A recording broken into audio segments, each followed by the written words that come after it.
Recording in progress.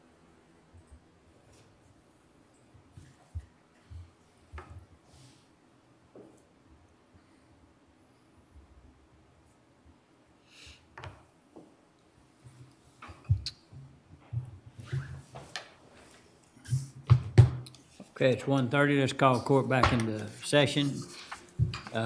We were posted to start yesterday and go into, through today. We're in budget discussion, so Francis. Recording in progress. Thank you. So today we wanted to clean up some departments and some areas of the general fund that included operating requests as well as capital outlay. So we passed out, you've seen this before and we've had it up, but I just thought maybe it might help to have it in front of you. What you have is just a list, a comprehensive list of all of the capital outlay requests. We've heard about all of these with the exception of the requests from Constable 1. So they're here today, and they're going to speak on their requests that they have, and then after that, I'm hoping that we can go back through the list, and I can get what your feeling is on the other items that we've covered so far. So I'll turn it over to them, and let them speak on those. Thank you. Judge and Commissioners, what we have asked for here is capital outlay. The first line item there are vehicles. If I could refresh your memories, we've been getting one vehicle a year that's in our budget, and this year we're asking for 4. And the reason for that is we've got cars with 195, 170, 160,000 miles on them. They're really starting to have mechanical limits. And the other thing is vehicles are going up yearly. The quote from 19, we spent 33,000, in 20 we spent 36, and then it was 40,000 last year. And what we're seeing is just the equipment and the vehicles are exponentially increasing, and we feel like it would be advantageous to the court to allow us to buy 3 additional vehicles this year. And we have a quote for a Ford vehicle that's 51,000, which you can see that's 11,000 more than last year. But we feel like that will save money in the long run, and it will help us get these worn-out vehicles off the street. The other advantage to this is we will reduce our budget by $51,000 if you allow us to buy the 3 additional vehicles. For the next 3 budget years, we would take that $51,000 out of the budget. So it would be a wash in the long haul. Did that make sense? Any questions about the vehicles or that I could answer? You know, with the, one of the reasons vehicles are higher right now is because the inventory is being held back until they get the chips in them. There's a shortage of chips, and they think that'll be resolved like at the end of the year, first of next year. And, you know, it could be that these prices come back down, but I understand. Now, on your existing vehicles, I guess we just go to auction with those? Yes, sir, those would go to auction. Yeah. Wonder what the value of those are, you know, idea. Be hard. Probably somewhere between $500 and $1,000 would be my guess. What year are they? We have a 2009 Explorer. We have 2 of those. Expeditions. Oh, Those are expeditions. okay, I'm sorry, Expeditions. And we have a 2011 Crown Vic. We have 2 of those. 10 to 12 years old. Yes, sir. Mhm. And we've certainly gotten our money's worth out of them. They've been. Judge, I think on the marketing end of that, this is just my suspicions, the overall market of vehicles. I think they're just holding vehicles back, just release them for 2022, you know, because they can get a price increase in marketing, and they're so late in the year now, why produce a whole bunch of vehicles when they can bump them into the next year model and call them a 22 and probably make more money off of them. I don't know about that. That Commissioner- sounds like a, Yeah, that Commissioner Jones was saying yesterday that there's, the manufacturers are still closed. So they're not producing right now. Yeah, I read on it quite a bit. I think it's basically a chip shortage, but the 21 inventory is gonna run into the 22 production. And that's when the prices they're gonna have pressure, on those, but, I understand that, repairs and maintenance, those kind of things are eating us up probably too. Yeah. Well, I guess we have to wait and see Yeah. what actually happens. And I would like to be in a position that if the vehicles come available, that we can get them. And if they don't, Yeah. obviously, if they don't come available to us, then the money just goes back in the budget. So the Ford F-150 Responder, is that like a F-150 pickup? It's a, Yes, sir. Ford has taken their Explorer that's been so popular, and they basically have transferred that motor. And so it's the SUV, not the pickup? no, sir, they've taken the same framework, transmission motor, Oh, good. and they put that into a pickup-based vehicle. And this is the first year for it, but it's using the same motor that they had in the Explorers and same transmission. It's all-wheel drive. And it probably will be a very popular police unit, Yeah. would be my guess. Any questions anyone have? Any thoughts?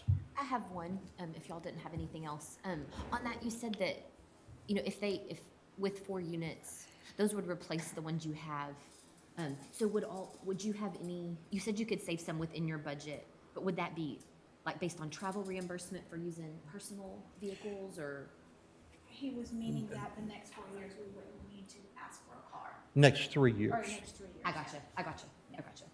where So we've no been change to travel using, reimbursement No, for no, people no. using personal? Yeah. Okay, I just wanted to make sure Yeah. we were It's clear on. not a savings in the budget, it's a savings in capital Okay. expenditure. Yeah. I just didn't know if So- that would affect. Yeah, that way we wouldn't ask for anything. Gotcha. for years. I mean, you're talking about saving expenses by 50,000. You had my attention, but now you're talking about just not spending a capital item. So anyhow, I guess the question to the court is this a request we want to grant? Judge, I need to step in your ring. Okay. Well, Hey, I think Tim's in there. I've driven those police vehicles with 190,000 miles on them. Most of them don't have a suspension left at that. I know how they're used and what has to happen with them. And to me, they get to a certain point that they're almost dangerous, to be honest with you. And I know we need to rotate those out and get rid of them. Whether or not they go to auction or go to Lipsitz will be a question, I guess. Yeah. But I think the fact that for the next 3 years, we'll remove that line item from your request, is what I understand. You're just asking for them up front instead of for the next 3 years. yes, sir. I don't have a problem with that. Is Commissioner Jones on?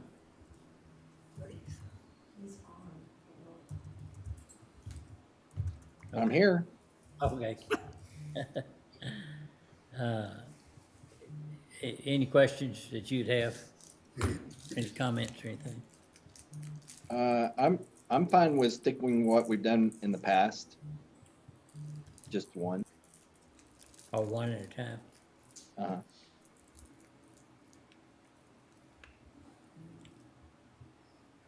All right, Commissioner Miller, you have, Yeah, just give me context. Okay, how many, because I know in the past, you all have been receiving the older vehicles from the sheriff's office. Yes, ma'am. Okay, and how many of those older vehicles that you all get that are and I know We've you mentioned rotated. in 2009, We've rotated through a number of them as Okay. we've worn one out and picked up another one. no, I mean, like, right now, currently in your fleet, how many, There's 4. you have 4? Yes, ma'am. Okay. Would these be in addition to those 4 to give you 8, or would these replace those 4? Those 4 would go away. Okay, in auction, Yes, ma'am. with the auction proceeds going back to the general fund. Yes, uh-huh. 209 Explorers and 211 Crown Vics. Yes, sir. So if we've given you 4 in the past, and it's just not feasible to keep giving you old, rotated fleet, I don't know how much those would bring, but I know they will offset this cost.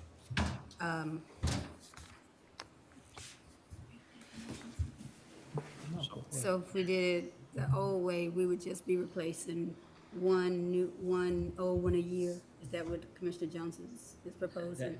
That's what, I guess that's what we've done, we offer about one car a year. Yes, sir. Okay. And we currently have 5 vehicles where we purchased one a year. Okay. And it's just, we're reaching a point where we're running out of trade options. The old cars are not, we're pretty well using them up. Yeah. And so we were just looking at trying to get ahead of that curve and do it all at one time. And also the vehicles that are coming from the sheriff's office, there are no more 2009, 2011s that are coming out of there because they're taking all of their SUVs and Tahoes and they are getting more for them at auction than handing them off to us. So we're really stuck with these old vehicles because there's nothing of that type coming out of the sheriff's office anymore. It's all the Tahoes now, and they would rather sell them at auction than down the line. So as the sheriff's department's, rolling stock, when it sells, is it going back into the general fund like everything else? Yes, yes. Okay, The only time anything goes in a different place is when, like, let's say a vehicle was bought with forfeiture funds.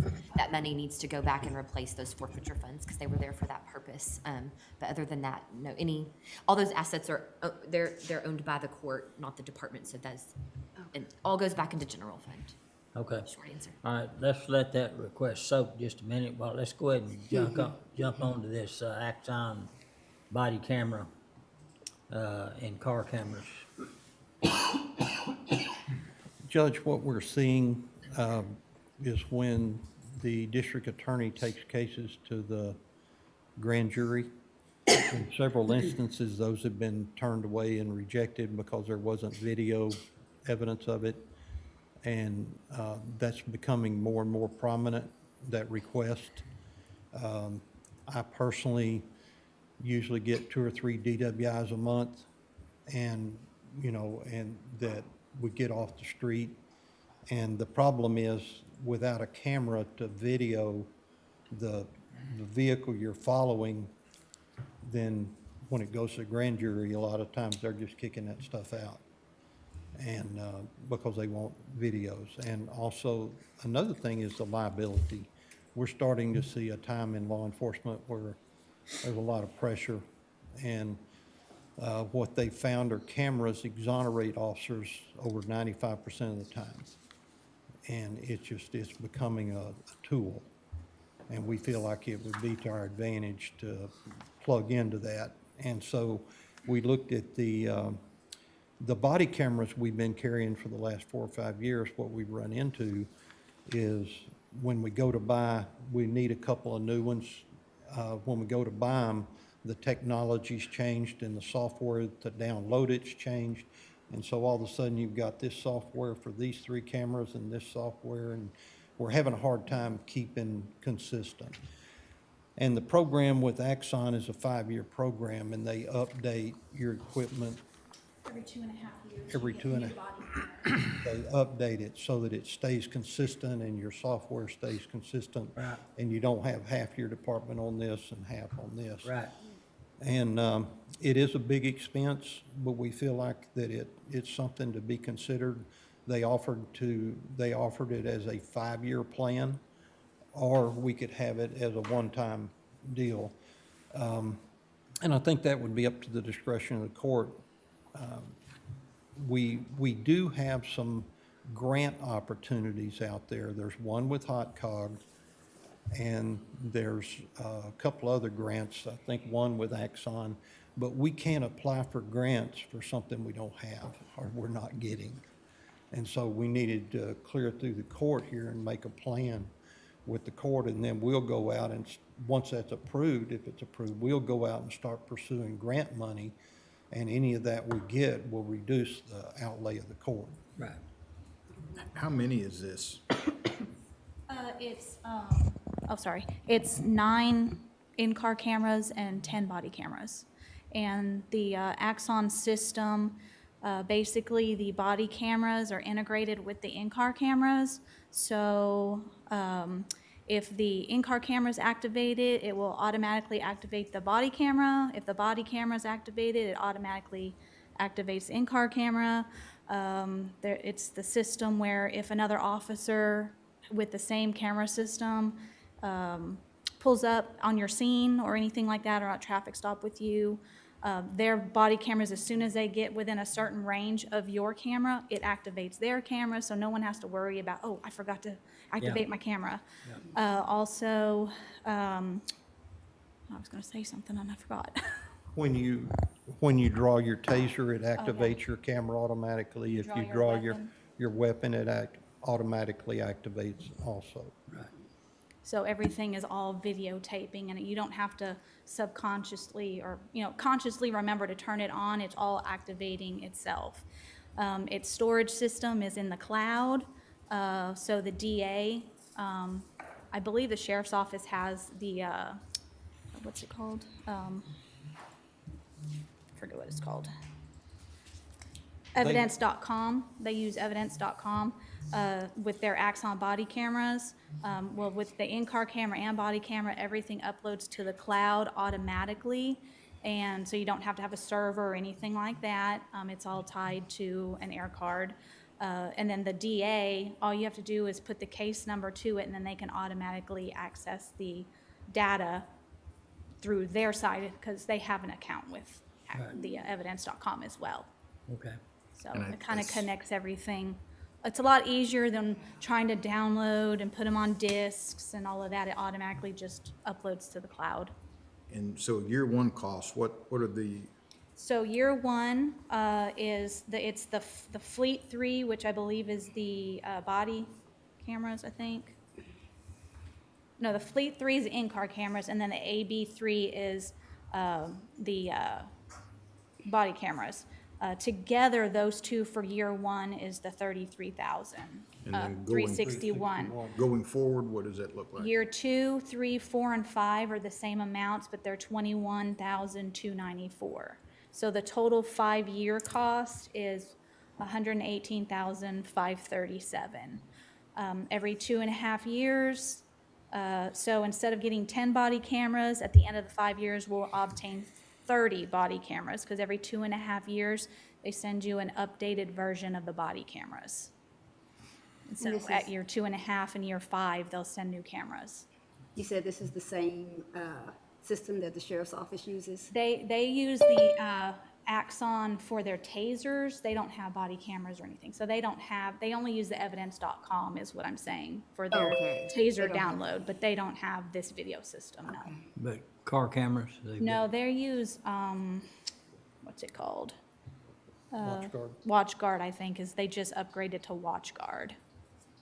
So, but you have to have a server system and all kinds of stuff with that, that which we have. don't have. So.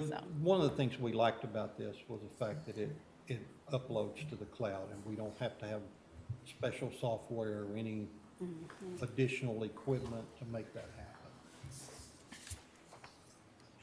Excuse me, everyone. Sorry to interrupt court. This is Chiquintin, IT. I just had a couple of questions since we're on the cloud information for the body cams.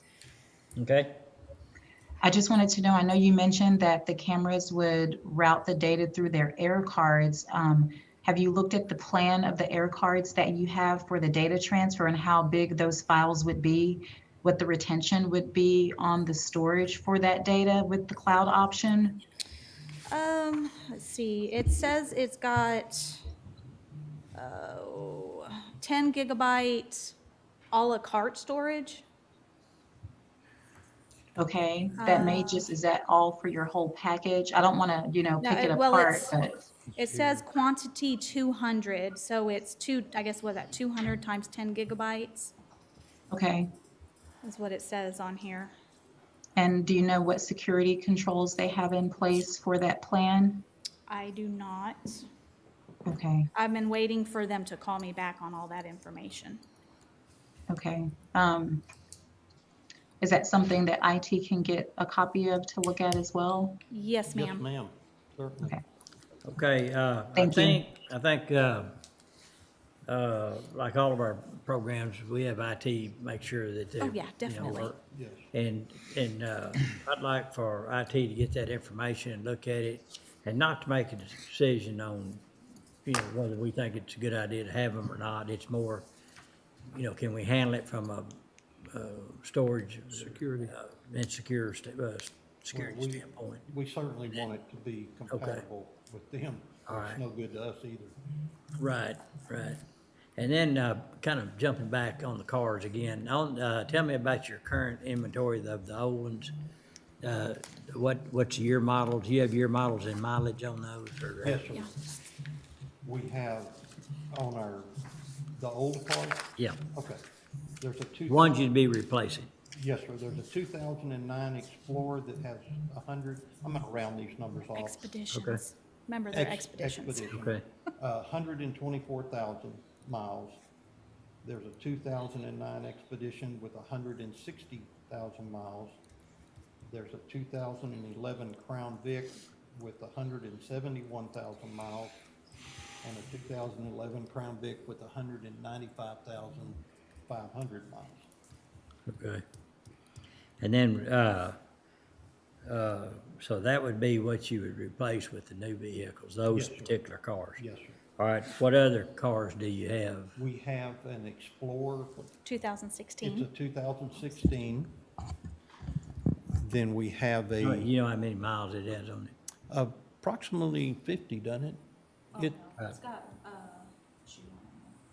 Okay, that's all right. Judge, we'll find out for you. I'm Well, sorry. no, it's not, There, it's a medium to low miles. yes, sir, oh, yes. All right, what We else? expect to drive it for quite a while. Yeah, what else you have? We have a Dodge Charger, 2019, 2019, the Charger. and how many miles? Oh, it's got 33,000. Okay, We have a Dodge pickup that I'm driving that's what year got, model? it's a 2021, No, 2020. 2020, I'm sorry, sir. Okay, And it's got 8,000 miles on it. okay. Joseph has a 2019 Dodge pickup, and it's probably, I think, like 20-something thousand. And then we have a 2017 Ram pickup, which I think it has right at 50,000, Okay, between 40 and 50,000. all right. So no other constable has vehicles, correct? That's correct. No, we do have, there are some, he's asked did any other constables have vehicles? I don't, to my knowledge, they don't. County vehicles? Yes, yes. Not that I'm aware of. I thought Not constables. that I'm aware of. No. Who do? I know we, I we, thought we bought constables. yeah, we pay mileage, I know on the Yeah. personal, They but I, prefer for to one or have the other. mileage, Yeah. I cannot get my capital assets to pull up right now. I'm trying to pull up listings. I hate it when that happens. Okay. Wasn't it constable fee? May no, okay. I want to get clear. So as far as across the county, when we're looking at our law enforcement agencies, you all would be the only ones that would have active body cams? Oh, no, ma'am. Waco, Hewitt. No, I mean. Oh, in the with county. these- Yes, Oh, I'm sorry. Okay, Yes. Okay. in the county, yes, Okay. ma'am. But to your point, though, go ahead and give me those outside agencies. You Well, said virtually Hewitt, every other police agency is in McLean. Lacey Lakeview, almost, well, I can't think of a single one that doesn't have a car and body camera. Okay. Just off the top of my head. Okay. They all have car cameras. And I'd say probably 90% of them have body cameras. Okay. So I guess a question I have too, because it's an investment, no doubt about it, but how many cases, how many criminal cases are you guys making a month? I mean, if you're doing if you're doing 2 DWIs a month, or you're doing, that's a huge investment for a very limited amount of activity. So I'm just trying to gauge your amount of activity versus, Well, we generally generate Self-initiated traffic self-initiated stops. traffic and work, about 100 case numbers a year, average. And then, I would say 20% of that maybe would be something that gets kicked up. And, that's not a JP court type. yes, sir, right? yes, sir. Okay. And, but again, it's, the liability is a big concern of mine. Also, when we're doing traffic and people want to fight the traffic citation in traffic court, the DA, if there's no video, they tend to drop the charge because we have so the body cameras we have, they don't pick up the actual traffic offense that occurred, like running a red light or something like that. It doesn't pick that up, but the in-car camera would pick up the actual offense. And so someone's saying, well, I didn't run that red light. And the DA's like, well, I need your in-car camera. So, sorry, we don't have in-car camera. You just have to take our word for it. So this is constantly scanning then? Yes, what it does is it's always looping. And so when you activate your overhead lights, or say you activate your body camera, the camera will go back up to 2 minutes prior, recorded, like it'll record in that section. So it's always recording, but you can, once you activate something, and you mark it back, it goes back 2 minutes with, it can be without or with audio or whatever, but it shows the actual 2 minutes prior to you activating your lights to initiate that traffic stop. Okay. So, and same with the body cameras, it backtracks up to 2 minutes prior to any of the cameras activating.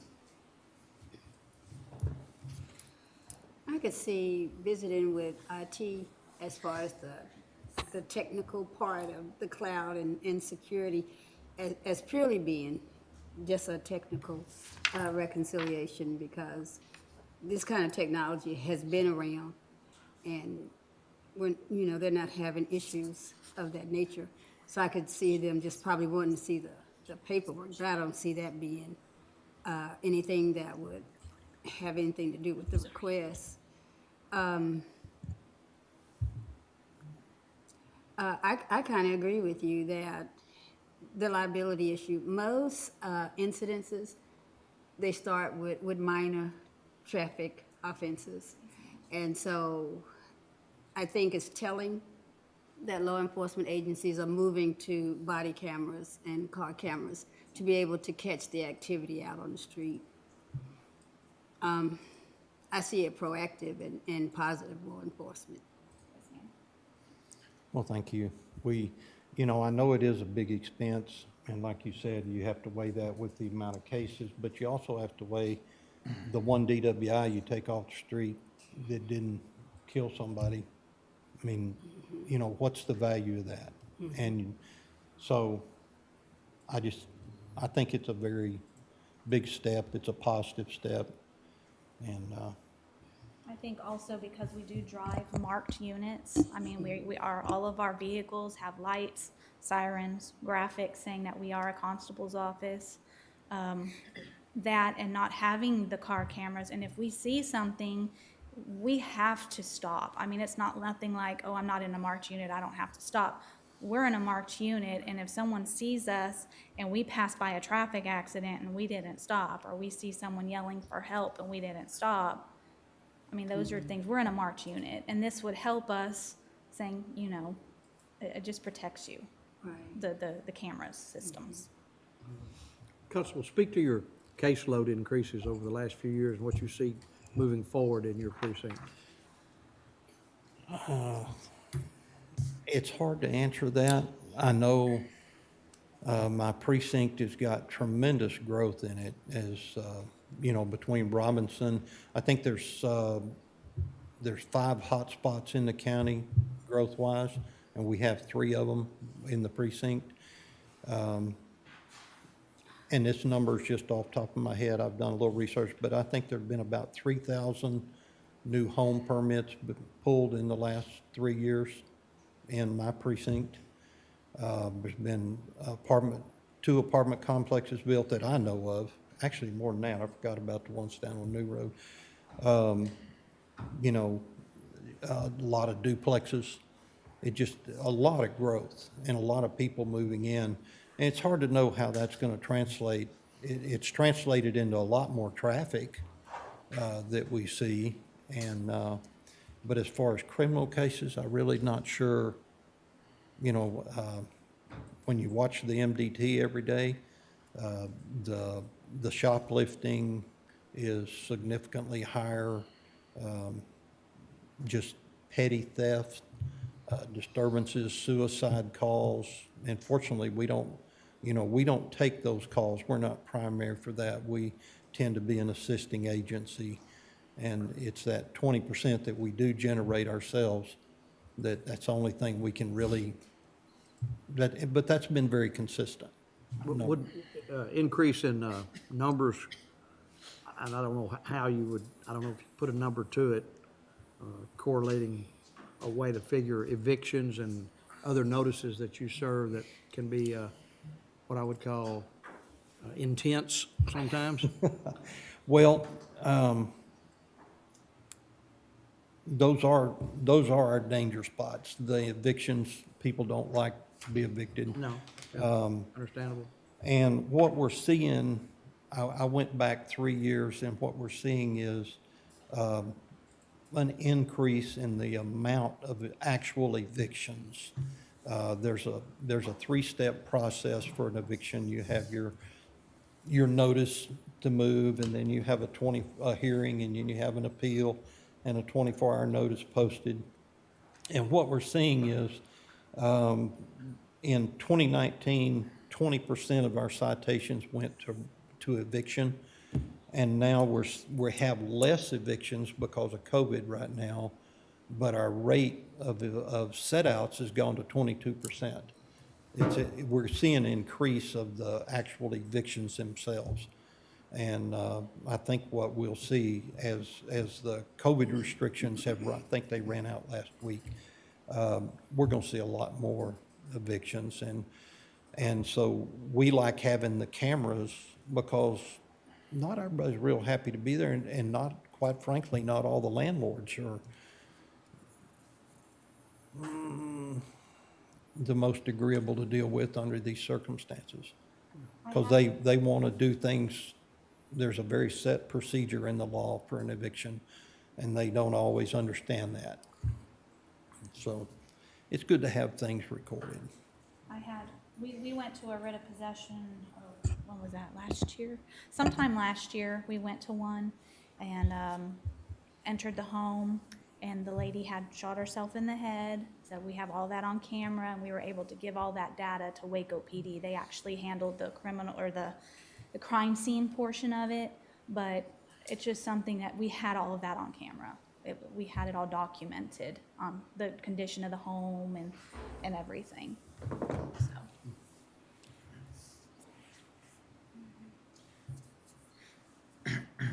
Any other questions?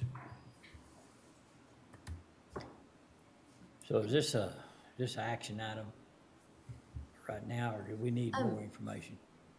I mean, if you don't need any other information, we can just come back and look at all these as a whole. Okay, as so under IT's August. gonna look at the storage and all the, how it's compatible with our other, and our IT policy. And so, any other questions for them? All right. Thank Thank you very much. Thank you.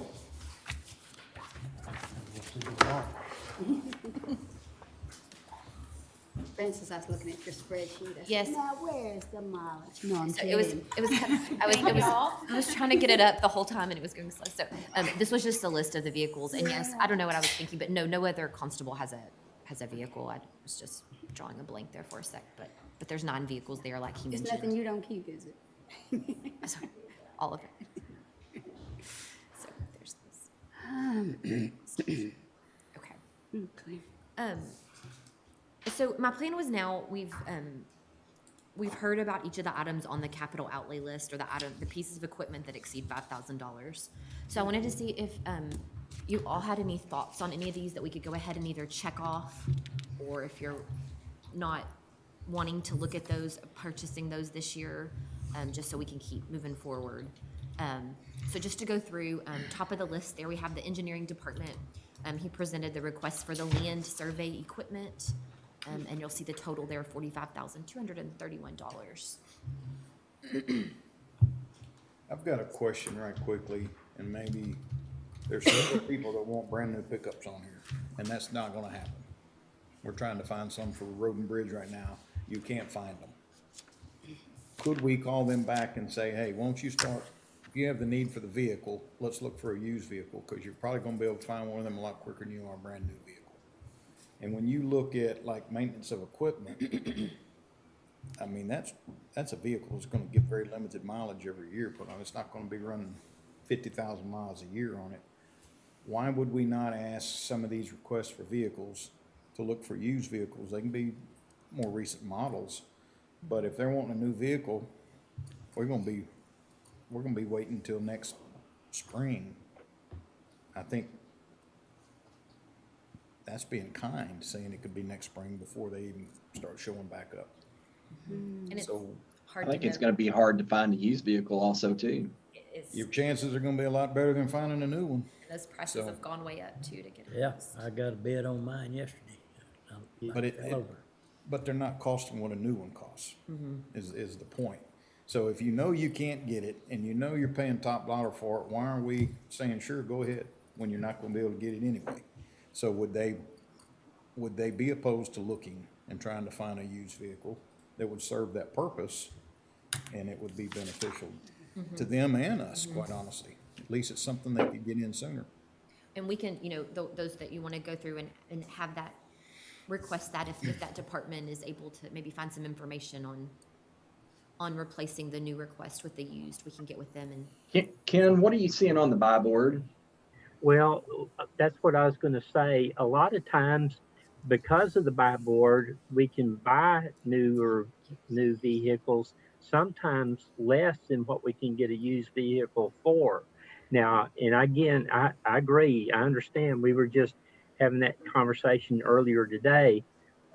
Some are saying we could get some pickups in August, but knowing the way the market's going, that may not be true, and that's why some departments are budgeting, even though we have some on order, they're carrying the budget over into next budget year. But locating a bunch of used vehicles could run into problems in how far out we can go, and generally one dealership, we're not going to be able to get more than one vehicle unless we go out for bid, but even that would be limited on the number of vehicles that you could get under the bid process, even when you're collecting that up, because one entity probably couldn't provide all of it. So I just wanted to bring that up. Again, I have no problem with used vehicles, and we get some on occasion. It's just, how many can we get where? Well, you're only looking at what I'm talking about, Ken. There's only 2 or 3 vehicles. So I don't think you'd be wanting to go to a fleet lot, which you're not gonna find that anyway. But I'm saying that, yeah, I just think you'll have a better chance of finding something sooner if you're willing to settle for a used vehicle than wait until God knows when for a brand new one. And That's right. we think we know the cost of them, but we don't know the cost of them until we actually find them. Right, that's right. So Just just, on if they want new or not. you know? just an option to them. I mean, that's something Yeah. What would be the advantage of a dealer or somebody selling a used vehicle to us on a bid versus likely being able to sell it on the open market for more money? Well, we don't normally bid. We bought used vehicles before and we don't bid them. We find a vehicle and then we go to Ken and we purchase it that way. Okay, so it's not on a bid then? No, Okay, no. we don't have to, because it's over a certain amount, we don't have to. Yeah, I think Ken was saying if you bought, multiple yeah, you got, let's say you're wanting 5 new pickups. Finding 5 used vehicles is not gonna be a likely deal, but in this instance right here, you got maintenance of equipment, they're just wanting 1. And they're budgeting, what, 46,000 for it? 46.5. Yeah, so if they could go find a used one, knowing what maintenance of equipment does, a used one will be just as good as a brand new one in that instance, and they may get it sooner. Agreed. Well, let me, Haley's highlighted the vehicles, and I know, some of those, of course, for the sheriff's office are, replacing through their replacement program and keeping those, so many years until they're not. I have one not other worth question. keeping. Oh, sure. From the current budget, do we have any idea how many vehicles we have on order that we haven't received? And any inclination at all, Ken, as whether or not will come in by the end of this budget year, in which case that money will go back to general? We keep looking for updates on the equipment, and again, by papers and everything, vehicles that you have on order. We've been told that they'll be here in August, but talking to the sales guy, said I've been through this a lot, and I wouldn't guarantee that they're going to be here in August. So that is the kind of answers that we're getting. It's a little bit ambivalent. So how many vehicles are we talking about that we don't have in hand right now, and dollar amount of those vehicles? Misty, how many? Right. We have 2 on order that we're and we have a van that we've got received the van, but there's some parts that we're missing, and we're still waiting for the parts. So we only have 2 vehicles that we've ordered that we haven't received right now? That's correct. Okay. We've received the patrol Tahoes and the unmarked vehicles that were requested that, We did get them? yes, the bulk of them. So I guess what he's saying is there are just, There's 2 out there that we haven't received, okay. Which is probably what, 80,000? Okay. Oh, and I'm sorry, the van's still in Houston waiting for those parts, so we haven't taken possession of it yet.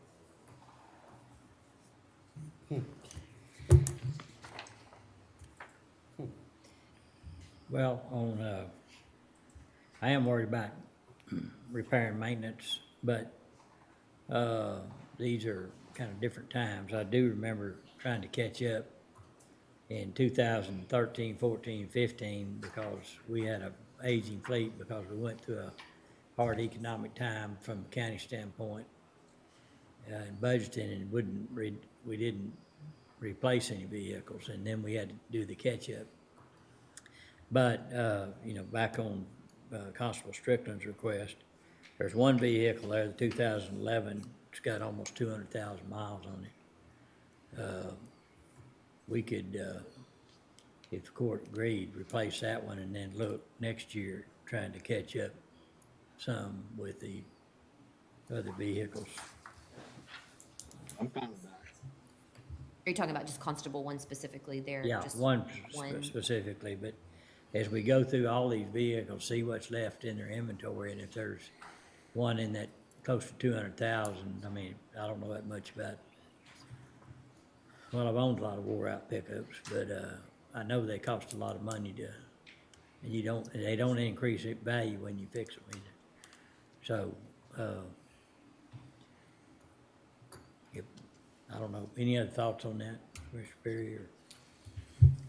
I agree with what you're saying when we ran into that period of time, but we've also added a lot of vehicles to the fleet since then that are new, and that's my concern, is it's getting to be But not in his, but, well, overall. yeah, overall. When we're sitting here talking about any of the vehicles, I just want to be careful when we keep adding and adding and adding. Yeah, to I it. agree. Because the thing is, they show a cost here, but that's just the beginning. Yeah. Then it costs to run the vehicle. Insurance goes up because we've got on those newer vehicles, we've got full coverage, so we've got an expense there. And so at the end of the day, it's more than what we realize, and I just want to keep our pulse agree. on the SO, no doubt. We've got a fleet there that we've agreed with them on the size of it and how they change it out. I just don't want to start growing the fleet in other areas if we don't have to. So, do you think on Constable Precinct 1, that the one with 200,000 miles, that we ought to look at changing it and then just hold off on the rest of them? Yeah, and maybe look at, you know, how reasonable is it as to when we get them? Yeah, Do we consider two instead of one? I totally agree on one, for sure. Okay. And then possibly two, but I just wanna see, at the end of the day, I still wanna see the big picture and get comfortable with the budget, and if I'm not, then we'll come back and start well, picking some things off. I agree with that, and of course, none of this budget's approved until we approve so all the way up to the end, we can go back and change this. Definitely. So let's keep that discussion Okay. in mind. One other question I would have would be, are there certain law enforcement vehicles out there that would suit our needs, like in a constable's office, that are less expensive? Like Well, the Crown, do they not sell the Crown Vic, or Crown Vic's gone? gone. So what replaced the Crown Vic? That little Ford SUV. And they're, I've already asked that question, because I was thinking the same along line as you, and there's not that much difference in price. Between that and this responder? Okay, Yeah, they're all pretty close in price. okay. Imagine that. so he stated that, used to get the old sheriff's department, and they started selling them. Well, it goes back into the general fund, so we could. Yeah, that's y'all's decision to. Yeah, it's our decision what we want to do with those vehicles. And so it may be that a stopgap is if they're gonna trade, sheriff's department's got what, 5? 1, 2, 3, 4, 5, 6, that they want, they're buying 6 new ones. Does that replace 6 old ones? And if it does, do you pull some out of there and that way we don't have to buy a new one, put it over here in Constable Precinct Yeah. 1? I Yeah, count so- more than that. Yeah, for the sheriff's office, they asked for the truck for maintenance of equipment, which is for maintenance of equipment, and then also they're gonna Oh, use that's it for to sheriff's tow- department. They're gonna use it to tow the boat and,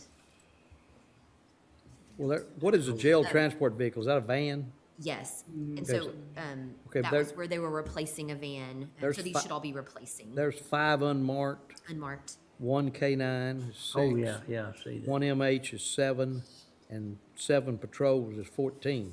Yeah. So, yeah, actually 16 altogether, 9 patrol, 5 unmarked, 1 jail transport, 1 maintenance I of would equipment. think out of that number you could. It's 19, isn't it? Total units for everybody? No, for the sheriff's department. Just the sheriff, there is 16, plus so they have 4 deputies they're asking for that are MHMR deputies. Those would require a vehicle, so those are kind of attached to that personnel request. So 16 plus 4 hinging on the approval of their personnel. Are those 4 in the 7 patrol? No, cars? those are not on They here. aren't, Just, we have those lumped together with the personnel request. Well, here's an MH Tahoe at 71. Isn't that mental health Tahoe? What is If y'all MH? need, this is David Ives. If y'all need anything as well. Do it? It was David in Ives. case you need He said if you had any questions about their Oh. need. So I thought I thought a couple of years ago, we agreed upon like a 16 car per year rotation for the sheriff's department. Yes, sir. We did, and it's the new positions, Will, I think is what's, Correct.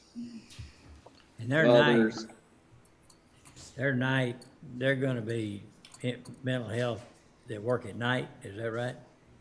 Correct. Yes, That's sir. to That- give us the well, 24/7. not just nights, but shift, the actual shift, the full They don't- shift. They don't night. hand off cars? Okay, okay. No, sir. Thank you. that's, Is that standard? Used well, to. it depends on if you're talking about a police department versus a sheriff's department. For some reason, sheriff's departments that I've known, typically, new officer, you get assigned a car. You go to Waco PD, you just take whatever car is on the lot when your shift comes up.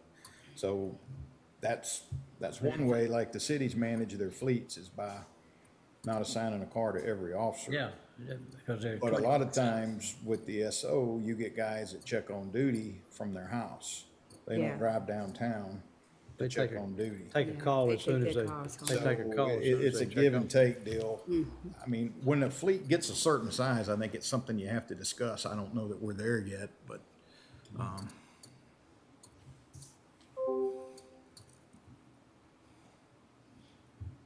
but I see where you're coming from, is saying if that's, Yeah, it Why couldn't looks like a little effort could need to be put in efficiency, but some of it.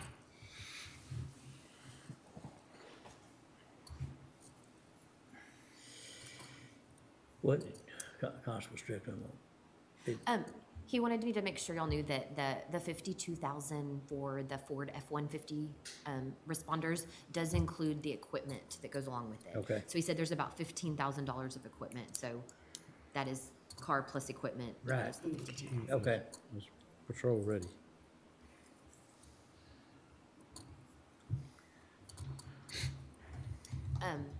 So kind of taking these in chunks, you have the sheriff's office and their request, which here totals 16. That doesn't include the new ones that they're requesting with the new positions. Then you have the two for maintenance of buildings. And TJ just sent a message that, he said, of course, looking at used, if that's what y'all want to do. If, of course, we don't know what'll be available at that time when the New Year's hits, but, if you want to set an amount for him to stay under, we could budget it that way if that's something you're wanting to do. well, I And think then- it's something that we want to give them the option. Because if he needs that vehicle sooner than later, that may be what he needs to do. I mean, I'm understanding all those pickups like that, but I'm just saying if they want one sooner, they might want to look at getting a used one. What's the difference between the maintenance of building, two units, and maintenance of equipment, one unit, one of them 1,500 and others 2,500? I guess 1,500's a half ton and 2,500's a 3/4? Yes, But well, what's- I say that, I don't. But I No, guess- not your expertise. But for the one for maintenance of equipment, they're gonna use it to tow, the boat, the trailer, and the bomb equipment when needed. Tow the what? The boat, a trailer, and bomb equipment, when needed. So I don't know the amount of power that is needed to. Okay, that's the Dodge Ram 2,500? Yes, sir. Maintenance of equipment, gonna tow the bomb, what? Equipment, and David can answer probably. The SWAT team. So maintenance of equipment's under the sheriff's office and not. Correct. That's Michael Graham. Sergeant Michael Graham is what that Okay, unit. I got you. Yeah, well, it would take a heavier unit to pull something. Yeah. And even though he is MOE, he still engages in sheriff's office activities. He's still a member of the bomb squad. He's still on the boat crew. He's still on tactical Correct. response units. So the difference in price between the 2,500 Dodge and the 1,500 Dodge is very minimal. It's only 23, 24. Yeah, well, I understand if it's pulling something in. That's what I was trying to figure, okay.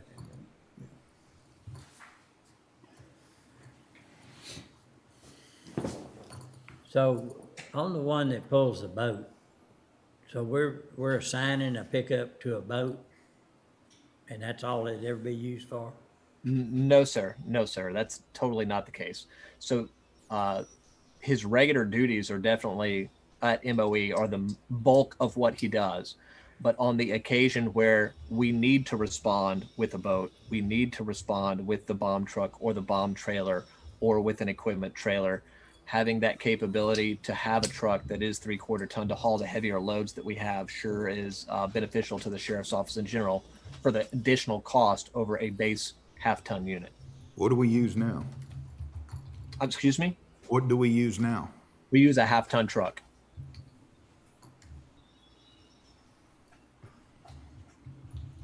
How much does the boat weigh? Excuse me? How much does the boat weigh? I would have to get with Mike on that, but it is bouncing the limits of what you are supposed to carry behind a half-ton truck. I would guess the bomb trailer would. Well, the boats do as well. What does the trailer weigh? I will have to get with you on those specific weights, but we can get back to you and tell y'all what the specific 'Cause weights. that's an even harder find right now, is a 3/4 ton pickup. Yes, sir, and that's not a diesel. That's just a regular gas burning 3/4 ton, and it's very standard for the sheriff's office. Like we're still receiving sheriff's office Tahoes. like today. Literally, they're taking final delivery of some. So it is not abnormal for us, even disregarding COVID, to place an order in October and then still be receiving vehicles in July and August. That is very standard for us. Well, I know he's first responder on a lot of calls, a lot of special calls, which we unfortunately get more of than we used to. Yes, sir. And I'll get you the information on the trailer weights that we're towing. As far as those other vehicles that he has listed, other than the towing information, is there any other information y'all need on any of those that the SO has requested? Or, I mean, Any other questions? No. Any other stand out for questions? Okay. and so other than that Ram 2500, the other 15 vehicles that are replacing, you know, the ones in their fleet, are y'all good with those based on the replacement Which ones? plan? So there's 7 patrol Tahoes. Until we get a big picture, Okay. I'm not saying yes, I'm not saying no. I just want to see, there's things that will cut between now and then. I still want to see where we come up on the final budget. And if it's not at the no new revenue rate, then I'm gonna go back and want to start cutting stuff. So is there any other information you need on, or anybody need on these requests? We have one request to have IT look into the constables' camera programs and everything. Is there any other information you need, anybody need?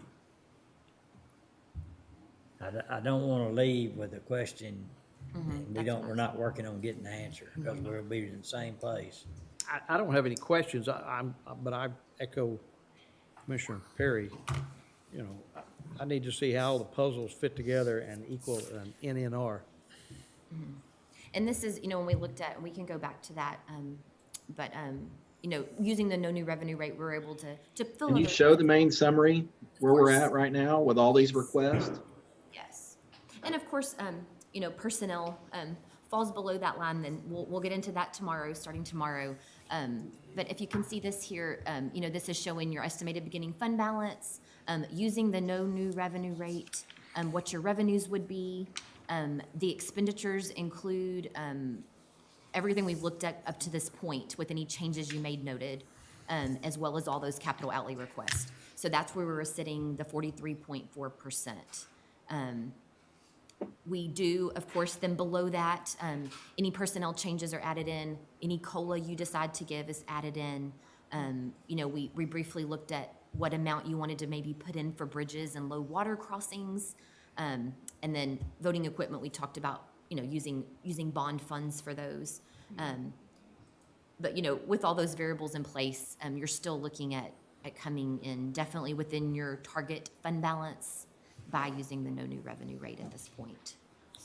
So your department expenditure figure right now includes the total capital requests? Yes. Okay. Yes. But we do have, and we gotta keep in mind, we still have new organizations that wanna come before us and ask for money. We still gotta put money in for bridges. Yeah. We've still got several expenses yet that we need to. So yeah, you know, even with that, you're, like, you can see that number at kind of the bottom right. It's not highlighted, but it's that 8.4 million. Okay. So just right now, and of course, like I said, that has all the personnel requests down there, as well as the 2% COLA, which is just in there for discussion purposes. So you would still exceed your target fund balance by that amount, the 8.4 And we're million. still working on American Rescue Plan, or how it Yes, could offset yes. some of these So costs. lots of variables there, but, Some of the costs, yeah. but anyway. So- I met with Anna, I'm sure you did too, about her methodology on raises and Who? position increases. With Anna. who? Oh, Anna. yeah. And I guess she's gonna come and present that She is. tomorrow. It was extremely insightful. This one, Is that The it? new one she just sent us. it's 30-something pages. Is that the It one with the goes into all position? Yeah, detail. that one. Yeah. Yeah. I liked her approach to the increase requests. Right. It's We'll gonna be work interesting to through- hear her explain it tomorrow. Yeah, we'll work through her presentation tomorrow, and then it kind of meshes into the request list, and she has her opinion on each one, the recommendation, so Okay. hopefully it'll be easy to follow and go pretty smoothly, so. I would mention that you had plugged in the COLA at 2%. Yes, sir. And y'all were kind enough to run some numbers for me, and just, and I understand the rough numbers, probably, because we don't have final numbers, so, but a 0.5% increase in COLA, 1/2 of 1% place of incentive pay would add about 422,000. No, wait, 0.5% would add 351,000 to the budget, 0.5% COLA, as opposed to the incentive that runs about 430,000. But COLA is It's not a is COLA. a specific it's specifically identified or described and what factors go into it, and incentive's something else. So I think if in the incentive discussion and COLA discussion are two different things. We choose what the COLA is, don't we? We do, but it's based off It's of based on a, inflation and, Yeah. yeah. I Yeah. mean, it's already, so in other words, but we have to decide whether or not we're gonna give COLA, correct? that's right, that's And, right. and we don't decide the number that we give based on inflation factor Right. is a maximum number, minimum number, or anything in between. Well, if you, What there's, if you ran the numbers that came up to 1.5, but you wanted to give a 2? Can you do that? You could. we can do anything we want to. Okay, that's what I'm saying, but that's what I'm Yeah. saying, that point five. taxpayers on might top of have it, The 0.5 would generate about, would cost us about 350,000 versus the incentive, 420 or 430,000, and do away with the incentive. But the difference on the incentive is that it doesn't attach to the permanent salary. Right. If you attach a COLA to a permanent salary, then it's there in perpetuity, right? Right. As opposed to Build the off of it. incentive. it's Unless you just- don't give COLA the next year to offset it. Yeah, but they got last year's, Yeah, on top. so it's still in there. Yeah, it's still there. But we kind of, how long have we been giving incentive pay? Not that 4 long. years, 3, 4. I think it's pretty full. We haven't skipped a year? No, consistent. But I understand what you're saying, but I think it's two different discussions. And, but you do have, well, I mean, we are gonna have to make a discretionary decision on COLA. And if you look in these reference areas, by economic journals, there's three different. Three different numbers. Numbers there, and so we're gonna pick one, you know, and we're gonna decide. tell us why. And we're gonna decide, what the cost of living in McLennan County, changed, and we, you know, cause if you don't give at least that amount, then you actually cut somebody's pay. 'cause People they're- behind. Yeah, you understand that. Let's not use the appraisal district values to determine what COLA is, okay? But if you're talking about tossing the incentive out, if that's something that's gonna gather serious consideration, then I wanna look at the cost of putting the 2% back into the retirement. Because remember, we cut it from 7 to 5%. Yeah. And we cut our salaries, and we raised salaries back up, but we left that at 5%. So if we're gonna truly talk about cutting the incentive plan, I'd like to look at what the cost would be to go back to a 7%. And I understand, I just threw that out because we've had Yeah, some discussions about incentive. I think it's good for the discussion. agree.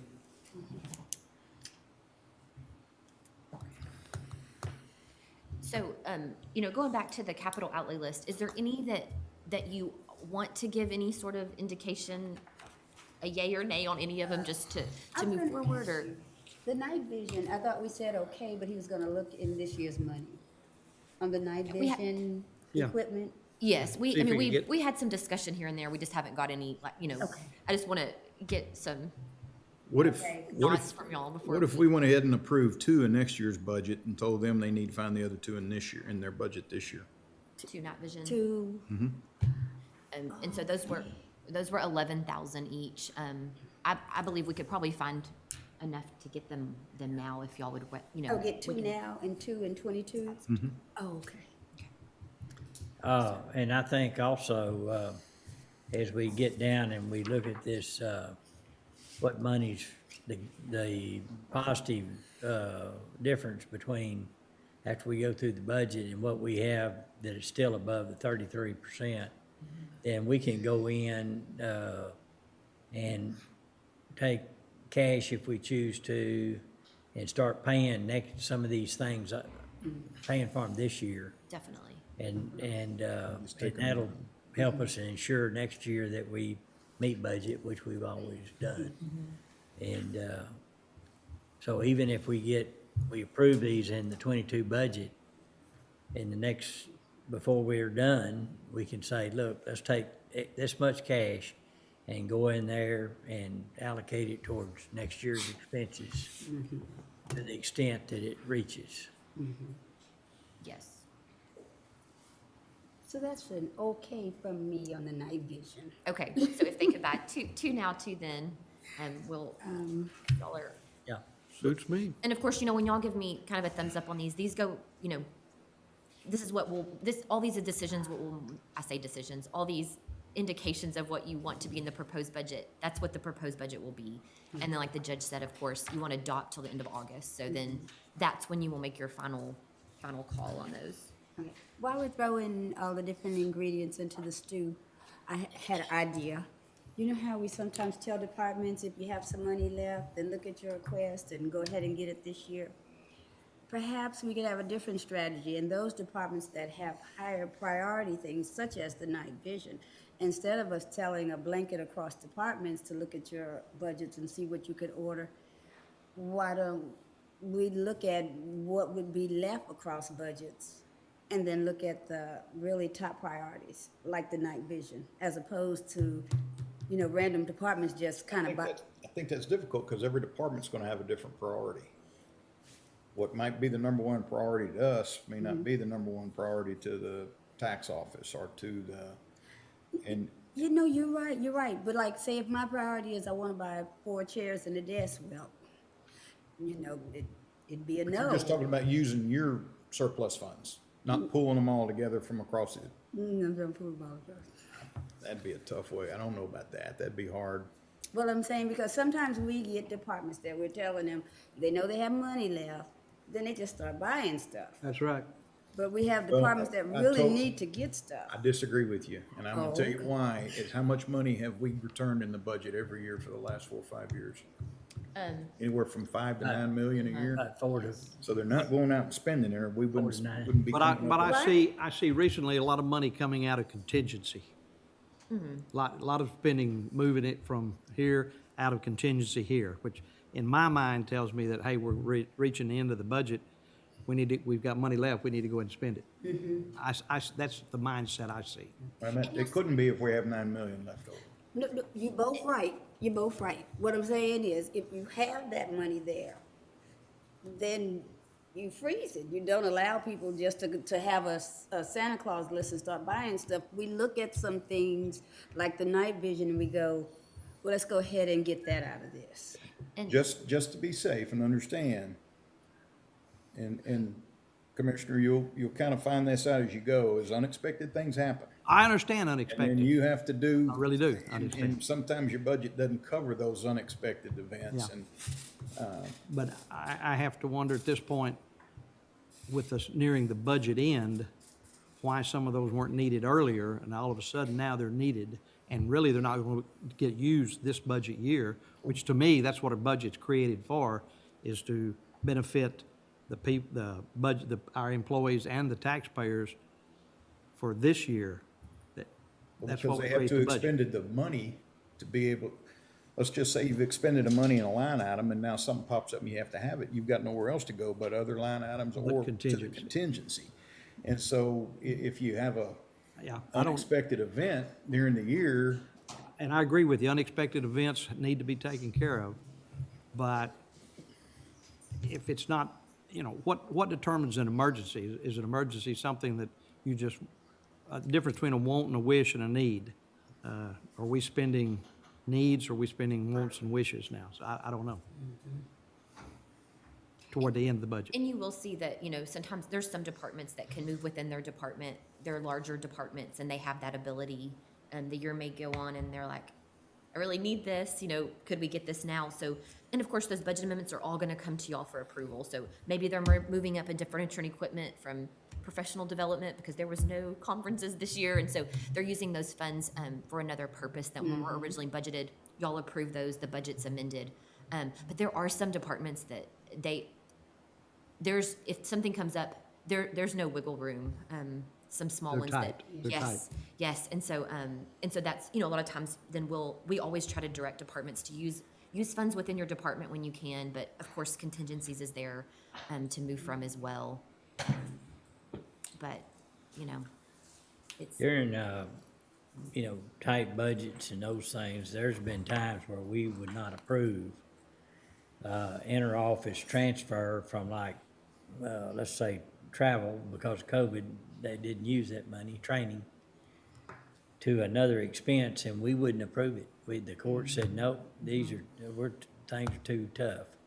But, you know, when we're coming in under budget, generally across the board, those transfers are probably not scrutinized quite as bad.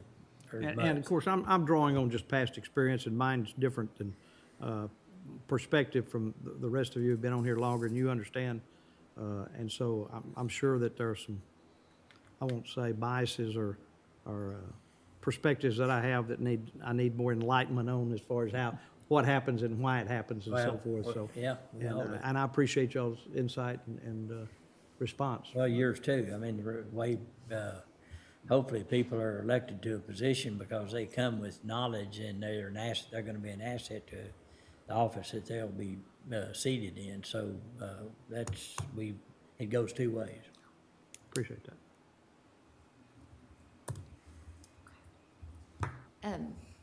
Well, again, I know I keep coming back to this capital outlay list. Back to it, aren't you?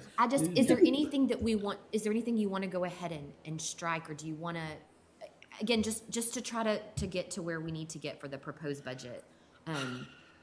You know, there were, so Haley highlighted in blue the vehicles, of course, which we're still kind of, you know, mulling over that, looking at some options, you know, thinking through those decisions. We talked about night vision.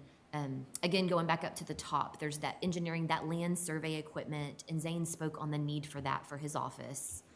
You know, maintenance of buildings, they had the utility cart that would be used for the trash. So I'm getting some thumbs up. Well, I felt like yesterday that we had given the thumbs up on the engineering right.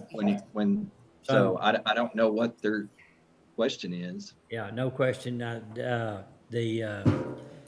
agree that those seem to be okay with the court. We're not sitting here voting on everything, but No, I just need some consensus direction, was, because I just yeah. have information on what So, he was, you know, so I don't know what y'all let's feel keep on this. moving down the deal. Okay.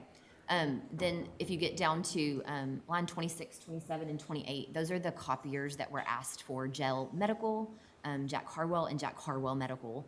Again, David spoke on those that day he was here. Right. Okay. Gotta have one. All similar products there. Yeah, I think everybody's good on that. Okay. Those seem reasonable. Okay, going to Constable 1, of course, the vehicles will come back to the body cameras. There was some questions on storage there. We'll come back to that when IT has some further information. Okay. And then the bottom four are IT, and those were, you know, recabling the courthouse and the Highway 6 gel, the infrastructure project, the Forta analyzer expansion, and then she just wanted to make you aware that there may be a need for those iSalon nodes, and, you know, that's things I Right. can't speak on much Which with those. one of those she wasn't ready to do or something? I think the iSalon nodes. Yeah, that the- was one that she was, Okay. said they may have to do, and you don't know until, What is the infrastructure project?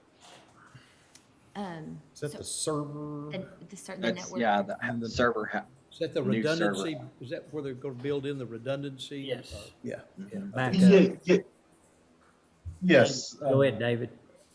Yes, sir. Sorry about that. Oh. That would be kind of a mixed project. That would be both replacing some of our current virtual infrastructure as well as giving us kind of a disaster recovery instance as well of our infrastructure at the same time.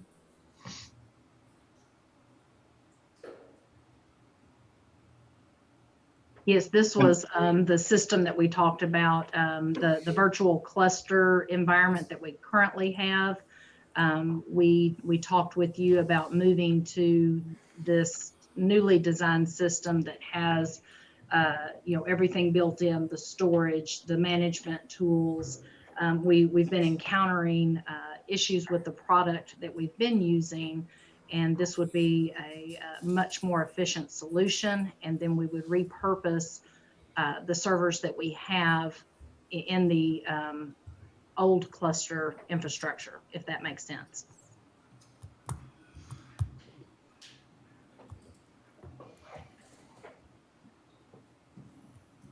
I also emailed some additional details after our conversation with you last week that kind of laid out the different options that our team considered for solutions. If you need more time to review those and gather questions for us, we can come back and answer those for you. I saw those And- solutions. I'm not sure I'm smart enough to ask the right question. I'm not, Well, I mean, it just, anything if we can make it more clear in any way. I'm not sure it would help me. Just reboot. Yeah, I understand. Where's the reboot button? Yeah. Where's the reboot button? Well, I will say, I really think we need to move to a better solution. What we've built served us well in the beginning when we just had a very small virtualized environment. And, we've become more and more dependent on that type of structure that allows us to spin servers up as needed, as long as we have the available storage there. It's been a good solution. I just think we need a better environment for that. And, over time, technology improves, and, this is the latest design that Dell has. They actually showed us a couple of different designs, and we felt this one, especially for the money, fit the bill for us.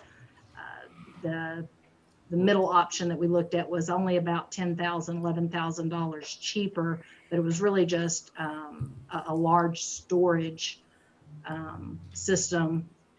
And, we would still have to manage it by providing host equipment, which still puts, a bit of work on the team, and there's additional devices that have life expectancy. So the one that we're recommending gets us everything. Lisa, I know this, Lisa, that no one realizes how important backup and disaster recovery is till you need it. And then it may be too late if you don't have it. So I think that's a very, very important part with the record storage that we have and what we have stored on our servers. And I guess one question I would throw at you would be, do we do testing of our backup equipment to where we actually are forced to go to it and retrieve data? We have done, many restores. Sometimes they're just on a file by file basis. We have had to rebuild servers before, and we've been able to do that in the new systems. They do have full on failover abilities that we do need to get into a more formalized test of. And so we have been working to coordinate that with Dell. Okay, all right, thank you. And I would add, in regards to the one that we chose as our top option, is more of an industry standard now in regards. A lot of the groups that we've spoken with, including Dell, have rolled more over in towards this. Okay. This was the VX Rail solution that we described to you. And going back to the start of the conversation, commissioners, the line 35, you are correct. That's in regards to, we may not necessarily need that.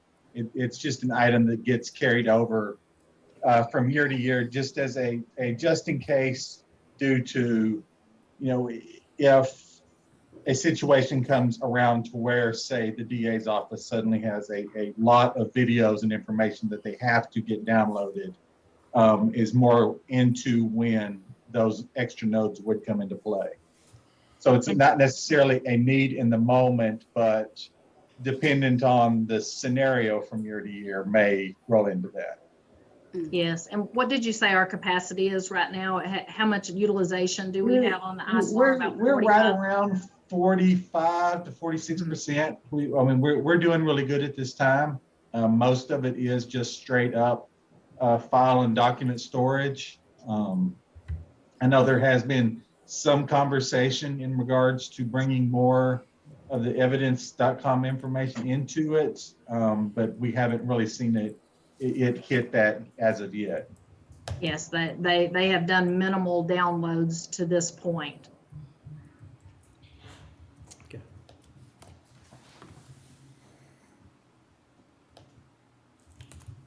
I think all that to say, I think everybody was comfortable with the request. I think so. Yep, Thank you. thank you. What did we miss? Thank y'all. You bet. Okay. Okay, so, like I've said, we can come back, we'll circle back at the end and, I'm gonna bring up maintenance of buildings right quick too. uh-huh, I'm understanding that he needs those. We've talked about those enough. You still got them blue, right? Or you gonna, those two, pick up the two, the vehicles, if y'all were gonna look at. I think other we leave it up to them on how they wanna approach it. If they wanna see if they can find a used one, great. If they wanna wait on the new ones, great. But the idea just needs to be planted. If you want it sooner, you might have to get a used one, but go ahead and approve those. Okay. All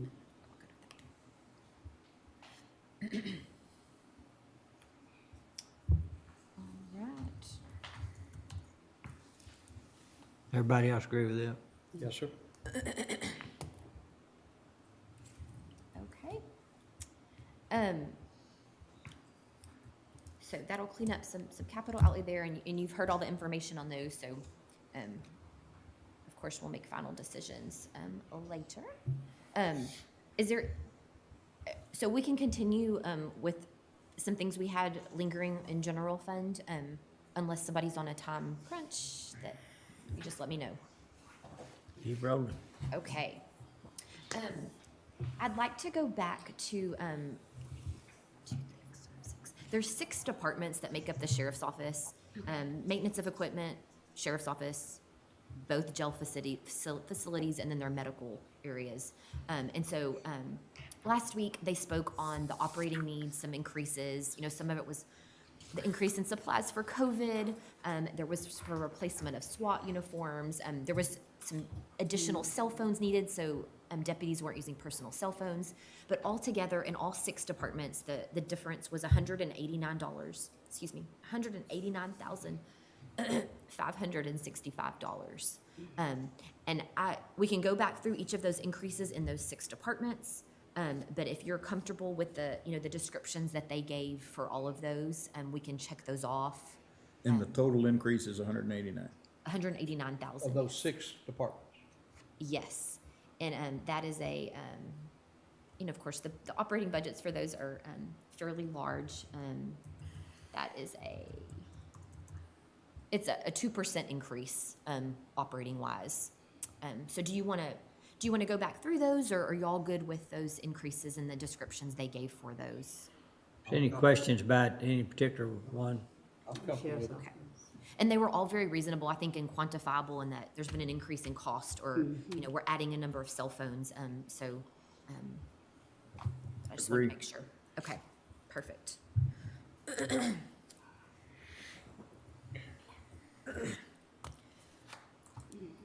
So sorry.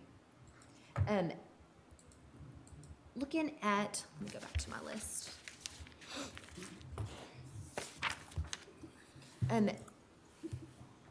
Our adult probation department, that is Department 2610. CSCD or adult probation, they are primarily funded by grant funding, by state grant funding. All of their personnel cost and a majority of their operating cost. There is a small amount though, that we do house in the general fund. So I wanted to go over those requests. There's just a $20 increase there in supplies. I don't think that's enough to, really dwell on. But the increase in furniture and equipment, that is for some security equipment. So they are looking to add on a WAVE emergency notification system. So that includes all of the equipment, the alarm system, all of the components of that system, as well as 40 two-way radios. A what wave? A WAVE emergency notification system, which allows, information to be shared quickly if something should occur. Where do This request, where do the radios? I mean, so those would be for the staff of the office, so that there was constant communication. It's like a handheld radio? Yes, and this request was, it was assessed and recommended by courthouse security, along with adult probation. And I believe we have both of them on, if you would like to hear from them on that request. So we have Chip Sigmund, he's the director of adult probation, and then either David Ives or Tim Davenport. yeah, I think it'd be nice to know how they interface. Definitely. And what does it interface with, and it sounds reasonable, but I'd love Yes. to know how it works. Yes. So does Chip want to speak on it, or do we can talk about the interface of the system? The sheriff's office is the current system that we have, or if Chip wants to cover it, he can cover it as well. We're just familiar with the system overall. Actually, Lieutenant Davenport came in and did an assessment of our office. And this is what he recommended as a system for our department. So I'm not as familiar with the system itself. It was based on the assessment from the sheriff's office. David, are you on? Yes, I am. So Who do they talk to? Who So the way, sure, Commissioner. The way this system works is it's the same system that we currently have that was part of the large package that we did back in 2017 to increase the security systems at the courthouse through Simplex Grinnell, SecureTech, and some other companies. This is actually a system from SecureTech, and what it does is it interfaces with the 800 radio system. So there is a cost that is not necessarily associated directly with the system, and having to put an 800 radio into the system. And what it allows it to do is that you can then map all of these panic buttons. It's the panic buttons in the courthouse, basically, but then they would have that same technology over there at adult probation, because they have a lot of high-risk clientele they deal with. When you press those buttons, it tells the deputies over the radios audibly directly on the 800 immediately, panic button pressed in C1, C2, whatever the designations are that we set up for the system. It's the same system that we currently use for the panic control and emergency systems at the courthouse, but it would be also implemented at adult probation in the same way that it is at the courthouse. So it's not a voiceover, that they don't talk back and forth. It's strictly a device that you hit a panic button? Correct. Okay. That makes sense to me. Okay. I'm good with That's that. just good. That's good. That's, I think, very, Thank you all. very appropriate. Okay, and so, like I said, that was the increase there. He actually decreased some other line items as well to accommodate some of that. But if y'all are good with that, we'll move on from that department.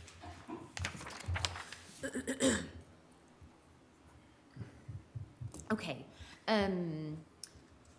cleaning up some things. Department 1450 is 414th District Court.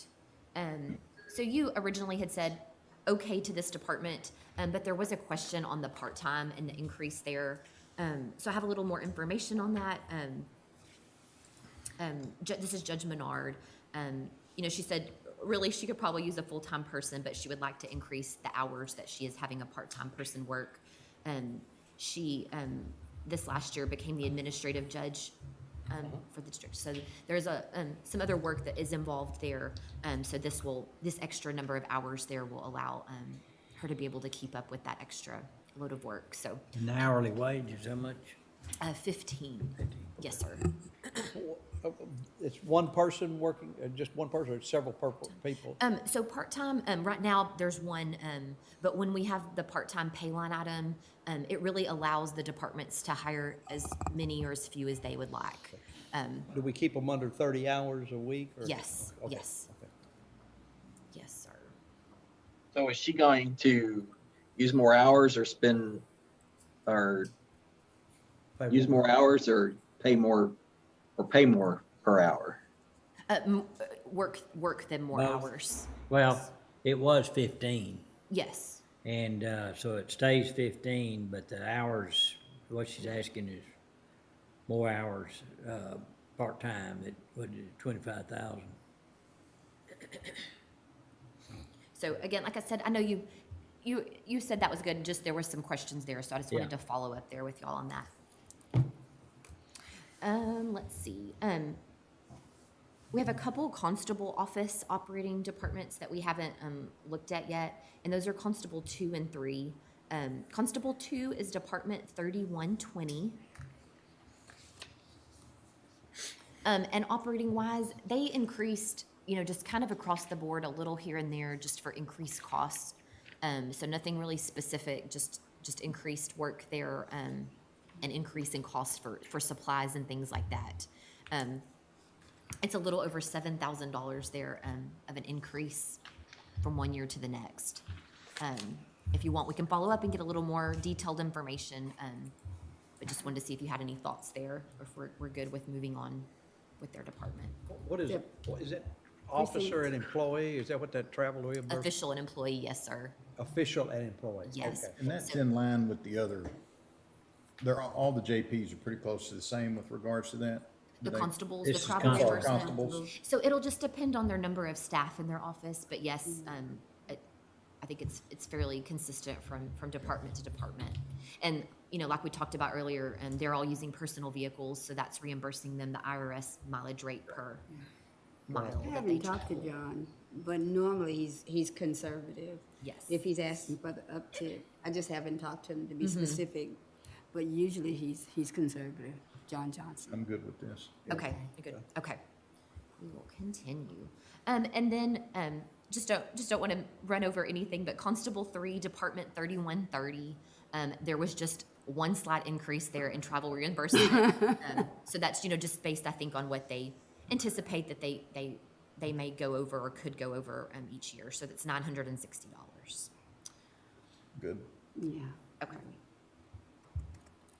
All right. So the 4 road and bridge departments, is that something that, do y'all want to look at those or talk through those? We might. As long as there's no new increase, we don't need to look at it. There is some increases, There is in mine. yes. And part of mine is the trucks. I'm trying to get trucks this year, but I can't be guaranteed I'm gonna get them, so if I don't, then I better budget for them next year. So that's probably 125,000 of mine. And then I've just got a bigger piece of equipment I'm having to replace this What year. about operating though? It's pretty steady. It's all in mine, is all in capital outlay. Do y'all want to go through those quickly, or y'all? I'm good with everybody's. I'm good. Good. I think, for full transparency, we probably should go through each one. Okay. I agree with you. And we have the just increases don't call. highlighted, and we can, of course, give you the information that each of y'all gave us. So Department 3610, Road and Bridge Precinct 1, there is just a $1,000 increase there, and it's just an increase in capital outlay. That capital outlay is for a sign truck and a reclaimer. Department 3620, Road and Bridge 2. There is some decreases here and there, but the increase there, $75,000 for road construction, and $500 for phone and computer lines. I had a question again. We are trying to find the secret to stabilizing that base out there. We did find a material out in Palestine. It's kind of oil and sand mix, and the constituents kind of like it, but it's really costly, so I can't put it everywhere. But that, we found out we're not doing more projects, but it's costing us more to do our projects because we need more materials. And so I asked Suzanne the same thing. I noticed that she had to do a budget amendment on her road materials. I said, are you seeing that? She said she thinks that the price of materials just went up, and that's true to an sure that's extent. true. But maybe we need to talk more, because you had talked about the line process, but We had an that's area what's that eating me up. yeah, and Zane brought that into us. We hadn't used that before, but we had an area out here, right around Lorena and Spring Valley area out there and we brought a lot of lime in and worked it into the road base. Drilled it in. Yes, sir. Yeah, lime stabilization's a great way to go. It, But it was really costly. That- And that was the uptick. That lime is good, and what you don't use, you can line the football fields with it. Oh, never mind. All right, go ahead. there's it's in somebody else's budget. I think it's, Okay. Well, but overall, there is a decrease in operating here, just showing the highlights. And capital outlay was a dump truck and a pad drum. Yeah, but roll. Department 3630 is Road and Bridge 3. And some changes there that are highlighted. Slight increase there in furniture and equipment, road construction materials, small increases in operating for vehicles, tires, tubes, and batteries, other services and charges, repair and maintenance, and then the capital outlay being a John Deere grader and an automatic broom. Automatic or pneumatic? Not sure. that's not a fair question to ask, Francis. I know. Automatic sounds good Is to it me. pneumatic? I don't know. I don't know. Tell me, I I don't. got a pneumatic I bet roller out I of bet about a IT didn't pneumatic even know broom. that. It's not manual. It's a Okay. big broom. Department 3640 is Road and Bridge 4. And the increase there, like Commissioner Perry said, was the capital outlay. One sec. And the increase being 2 trucks, a flatbed, I guess is it a trailer? A truck loader and a That's supposed to be track loader? Tandem, okay. Is that track That's a loader? large, Yeah. large haul That's truck. supposed to be track Large loader. haul. Track loader, Track okay. loader. Okay. Hey, Ken, are you still on? He probably headed for the hills. I was Yeah. curious to see about the trucks. No, I'm here. I'm sorry. We checked on them earlier, and again, reiterating, they said on paper they're still saying they'll be delivered in August, but the salesman himself still doesn't believe it. So that's the word that we've got So the salesman doesn't think that it'll happen and the people that own the business say it will. so far. Kind of That's the car business right now. It's, we'll go ahead and leave the 2 trucks in there as well. I don't have any confidence that they'll, I think it's the better part of valor, Commissioner. okay. So those are the increases there for the road and bridge departments.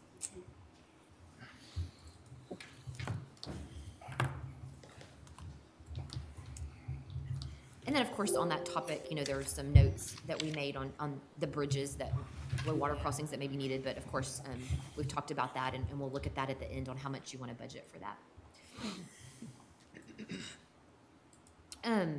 Department 5420 is our Indigent Defense Department. So this one has been an interesting one for the last couple of years, and that, of course, those costs have dropped some. Still constant activity, but lower than we have anticipated the last 2 years. Just based on the last few months, the activity that's coming in there, I anticipate that we we should leave the budget as is this next year, and that it's gonna be sufficient. But we have increased, for having county court at law 3. So we have added in line items for those departments, for that department rather, and then increase some there. So as they're pushing things through faster, those costs are gonna come quicker. So that is the increase there, and it's the amount we added for that new department. I guess until we get all the criminal docket lined out, because I doubt there's too much indigent defense on the civil side, but No, we're gonna have a lot of, basically another third, right? so just based on what the other courts are running, we've done our best to estimate there. Sure.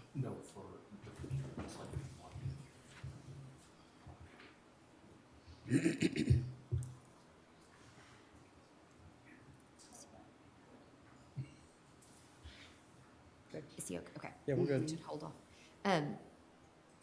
So, Department 9110 is, our transfers department. It's your last, department there in your workbook. So this houses, like it says, transfers to other funds from the general fund.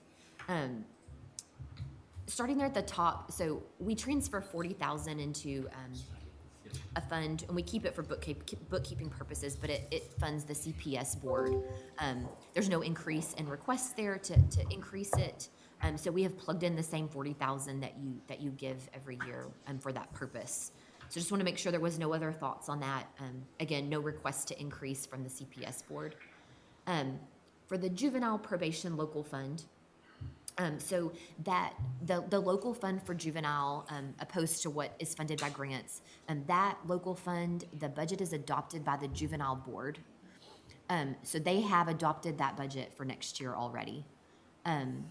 A couple weeks ago, they adopted. That will come to you on the next agenda for recording, where you can see the detail of it. But a transfer is needed to fund that juvenile probation local fund. So that 7.2 million there, the proposed budget for next year, that's the amount that would be needed, a slight increase from last year, there to fund that department. And that does include, we have to anticipate that if there will be a COLA, if incentive pay would continue. So that number includes those things, and we adjust those things once you make your final decisions. So they want that fund, or they want juvenile probation to mirror the same decisions you make for all other employees. So, but that includes all that, and that's The 2%, 2% COLA in there. yes. And some other things, like I said, that are anticipated, just to get a ballpark number, but we'll adjust as needed. But so that goes there, and you can, of course, speak on the amount of the transfer, but the details of the budget are under the direction of the juvenile board. So just wanted to touch on that, give you an update there. That winds down quite a bit of our general fund. So the things that we kind of have lingering, so there was some furniture for JP2. And those were the height adjustable desk. That's Department 1621. There were some questions on whether there were any in surplus that they could use, and there is not. He wanted to come and speak to y'all on it, but he was just in court this afternoon, so couldn't. But but we're trying to schedule a time where he can come in and speak to you on that. Who is this? This will be Judge Lee. Unless you have any thoughts on approving it without hearing from him, but We just did them, we just did one for pretrial. I don't have a problem with it. Okay. I do know that, I know she won't mind me saying, when LaTronda came to work with me, she had a prescription for her chair. So they let her bring her chair over, a special chair. And if you have employees that have special needs, and, because I know a lot of people with back problems use it. But if we're not gonna stop them, we're gonna let them do it, and you don't wanna get into that gray area. I don't have a problem. Didn't we say on this, I think the only reason we didn't approve it is we were gonna see if we had any in inventory? okay. So if y'all are, I just made y'all are good. mention though. Just wanna, LaTronda I just brought me want, a doctor's prescription. And I wasn't gonna take a chair away though, but. I think going forward, if we see this as a trend going forward, that we need to think about a required doctor's note or something. It was a trend a few years ago, And, and, you know, some offices got doctor's notes and others didn't, but, I think we You'll know it's getting out of hand when they start budgeting for those inflatable balls to sit on there in the office instead of, right. Don't give me one. I tried it, you can't stay on it. You have to work from the floor quite a bit of the day. Well, and then if y'all are good with that, I just wanted to share that information because we talked about that briefly here and there. But if y'all are good, we'll move on from that, and I'll let him know that yeah, we're we good. don't need to meet again. So then, other than that, you know, we have our contracted programs department and our economic development department. So those are housing amounts that we have where we're paying other entities that we have contracts with. Also being, you know, emergency management, some of the library funding that is given, animal shelter. So my plan is to have all of those. We're working on getting those people scheduled to have those starting on the 20th, that next time we meet. Do we know what the WebMec ask is yet, or is there a No, presentation coming? we're gonna get that. So there's another. There's been some another piece of it. changes, and so, I didn't hear what he asked. What? Had there been a WebMec ask? that's the partnership between the city and the county for economic development. It's a, you know, I call it an investment. You put money in. Did y'all get any word on yesterday's? Let me Just call yes or you, no? let me call you on it. Okay. Yeah, we're still under a confidentiality agreement. Well, I was just gonna get a, you know, if there was word. I know that we used a lot of funds this past year, so I'm just curious if we, We need to. Yeah, we're gonna get a report that will come in, and that will be on the 20th. She'll have that on the Yes. 20th. But some of the funds that have been yes, sir. set back are not gonna be used. Right, some of them that were And- attached to a project are no longer. Be careful. And so, you know, and there's a lot in those two departments to go through, but I think having those all at once, and you know, like, you know, you're saying, you know, you kind of want to see the big picture before you look at things like that. After tomorrow, if we can get some indication on where you are personnel wise, then we can start, you know, what does this look like all together? And then that week of the Tuesday, the 20th, come back to these things, and we can start plugging things in and see what things look like as far as adding those. The other thing that we need to come back to is, you know, the bridge low water crossing discussion and how much we want to budget for that. And then there was a question about a copier that was requested by JP. And so we are working, I say we, they are working with IT and purchasing, and we're trying to figure out exactly what their needs are and what's going to fit those needs price-wise and equipment-wise. And I see Ken popping up.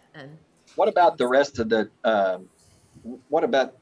that suite of IT requests from that JP's office? Well, I wanted to speak to the copier. Talking to the judge, he said he wanted or had in the budget for a high-speed copier, but what he told me personally is what he needs is a high-speed printer. I did tell him that there's a whole lot of difference between a high-speed printer and a high-speed copier. So I talked to IT to see if they could get with him and get a quote on a high-speed printer. And so hopefully, that's going to be quite a bit less than that $14,000. Okay. So just wanted to. And we will, this is Lisa, we will do that. We have not done so so far. I just spoke to Ken about this yesterday. Yes. Lisa, the IT request, I mean, I don't see any other of the other JP offices asking for all these.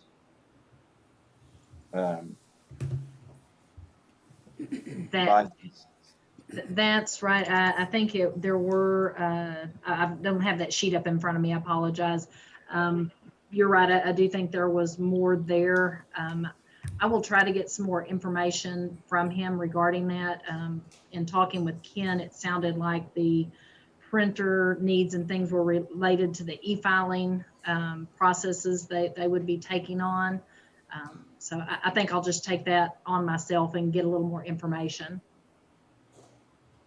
and look into the overall request, and I can bring, you know, that information back to the court or invite him to speak on it. So I just wanted to bring that up and just kind of let you know that that was still something that was lingering there that we need to get some further information on. So other than that, that's where we're at. So you've been, you know, seen all the increases in operating for the general fund. We've talked through the projects, the permanent improvement projects, capital outlay. Personnel will be tomorrow, and I know that's always a heavy discussion. But then you can kind of have a bird's eye view of where we're at, and then moving into the week after next to sum up and wrap up some decisions. Okay. So, is there anything else that y'all are wanting from us, or any further information, or anything? Or anything from any of the departments that Yes. presented, if you have requests, we can request it for you, or you can contact them directly to get that information. On the outside agencies, are we gonna get anything in writing that they submitted? Yes, so as whatever we're getting, my plan is that we'll put together we'll put together the packets, and we'll stick them out there on the drive. And then we can have those for y'all in paper if y'all would rather have that as well. But we'll definitely, if they submit letters or Right. numbers, or we'll And get there those could to be y'all. some presentations. Yes, And so, definitely. If we think it's necessary, and it's up to the court. In fact, if you want to review those, and if you want presentations, then we'll make contact with them and tell them how much time they have. We don't want long presentations. But 10 minutes and 10 minutes for questions and those kind of things. But if there's no need for that, well then, that's better, so. Francis, outside of new personnel, pay increases, capital outlay, all the operating budgets are pretty much approved, right? We're through. Yes, we've There- gone through, we've alerted you to anything, you know, that had an increase there, and anything we thought looked Yeah. different, so. That's where we're at. Okay, Dustin, anything else on? Yes, sir, Judge. I don't know if we got any updated information on M9 on the agenda. That was the appraisal district request for candidate nominations. They have nominated someone, and, Midway ISD nominated someone, and I don't see us needing to, obviously we'll vote, but I don't see us needing to nominate someone at Midway, since the position that was lost was theirs. So unless I'm comfortable with that, and if everybody else on the court, I understand it. If anybody wants to look at anything else, but. Is there a need for an action item if we're not gonna do anything, or just pull it, no action? We deferred it yesterday, and so it's due back on the 16th. So I think it's fine just to go back to that item and just pull it with no action, and we won't place it back on a future agenda. All right, what's the item number? It is M9. All right, go to M9, pull with no action. All right, anything else? If not, we're gonna adjourn, and tomorrow we have posted for a new meeting for Thursday and Friday. Okay, thank you. 9 a.m. Stand adjourned. Okay. Recording stopped. Gotta remember.